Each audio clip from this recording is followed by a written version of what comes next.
All right, today we're going on a journey, a deep dive into a biological maze. We're going to track a microscopic adversary that's been plaguing humanity for, well, forever.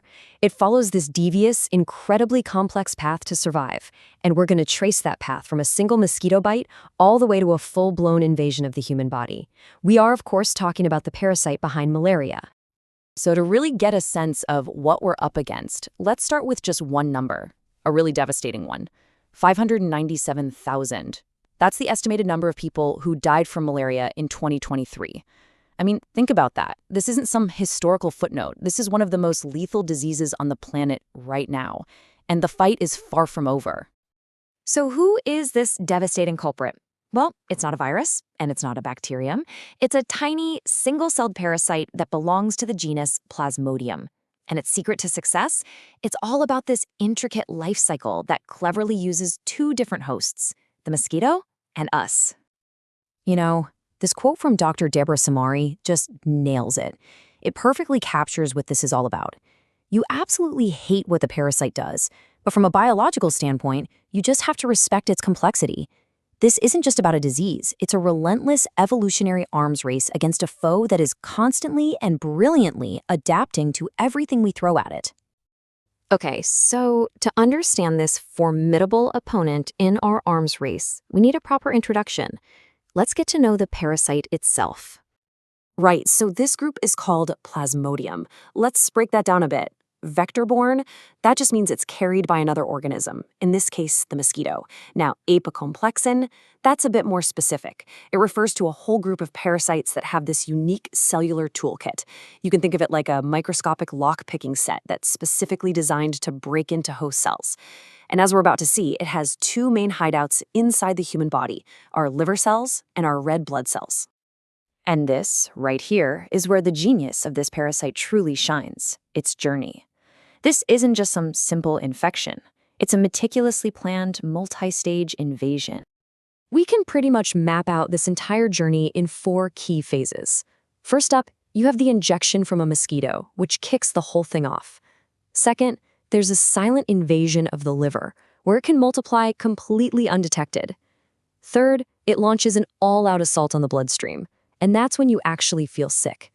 And finally, the pickup, where it escapes in a new mosquito to start the whole cycle all over again.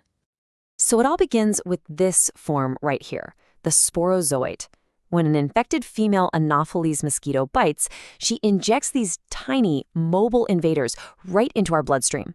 You can think of them as the special forces, the very first wave of the invasion, already on a mission to find their first target. And that first target is the liver. Once inside, the parasite kicks off a phase called pre-erythrocytic schizogony. This is just a brilliant strategy. It's a hidden amplification stage. Inside one of our liver cells, a single sporozoite quietly undergoes massive asexual reproduction, creating thousands upon thousands of copies of itself. It's basically building an army in secret before our immune system even has a clue what's going on. And as if that's not sneaky enough, some species have an even craftier trick up their sleeve. Plasmodium vivax and Plasmodium ovale, they can produce these things called hypnozoites.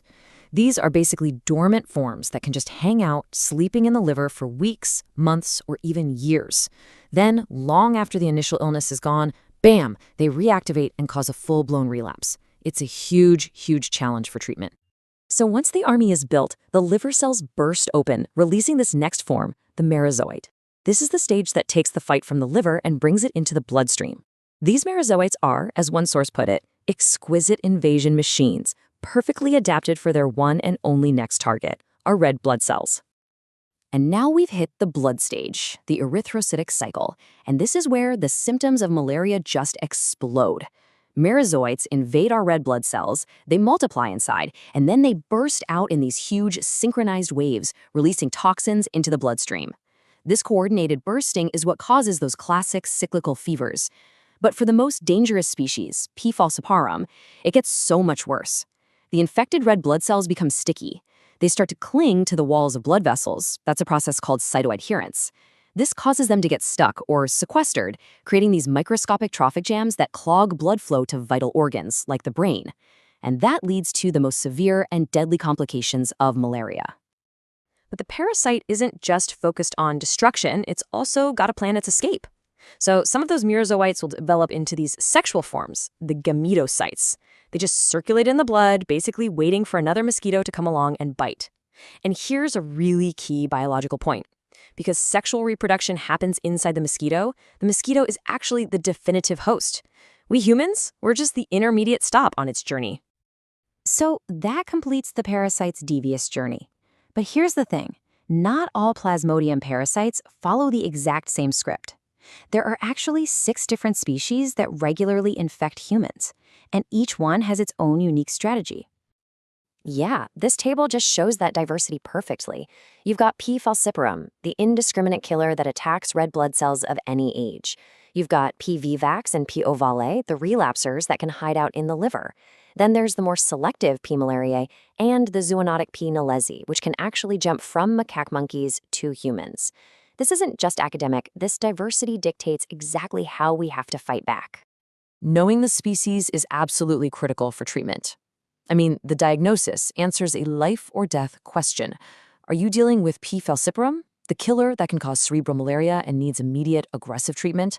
Or are you up against the relapsers, P. vivax or P. ovale, which need a totally different follow-up therapy to clear out those hidden hypnozoites from the liver? Which, of course, brings us to the next challenge. How in the world do you identify an invisible enemy that's hiding inside a patient's own blood? Well, there are 2 main ways we do it.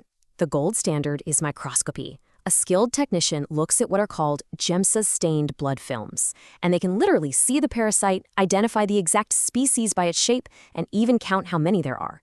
But it takes real expertise in a lab. The alternative is the rapid diagnostic test, or RDT.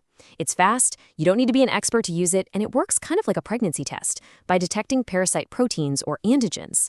It is an absolutely incredible tool for out in the field, but it can be less sensitive and doesn't always specify the exact species beyond falciparum. So, with the enemy identified, what are our weapons in this ongoing war? The strategy really relies on a multi-pronged attack. The very first pillar of defense is vector control. That just means going after the mosquito. This mostly involves 2 tools: insecticide-treated nets, or ITNs, and indoor residual spraying, or IRS. And both have been incredibly effective. But remember that arms race we talked about? The huge challenge now is that mosquito populations all over the world are developing widespread resistance to the insecticides we rely on. Okay, pillar number 2 is medicine. Our best drugs are what we call artemisinin-based combination therapies, or ACTs. And the key word there is combination. Using just a single drug, a monotherapy, is a really bad idea because it makes it so much easier for the parasite to develop resistance. By hitting it with 2 different drugs at once, we make it much, much harder for the parasite to evolve a way around the treatment. And the newest weapon in our arsenal is vaccines. The first one to be widely deployed, the RTSS vaccine, is designed to be a preemptive strike. It works by targeting the circumsporozoite protein, or CSP, which is this coating on the surface of that initial invading sporozoite. The whole idea is to intercept the enemy at the gates before it can even get to the liver. But it's currently only effective against P. falciparum, and the immunity it gives isn't complete, and unfortunately, it fades over time. Which brings us right back to where we started. The story of malaria is just this incredible tale of biological complexity and a constant, non-stop struggle between human ingenuity and parasitic evolution. From its devious life cycle to its growing resistance, Plasmodium is one heck of an opponent. So the question we're really left with is this. In an arms race against an enemy that never stops adapting, can our science ultimately outpace nature?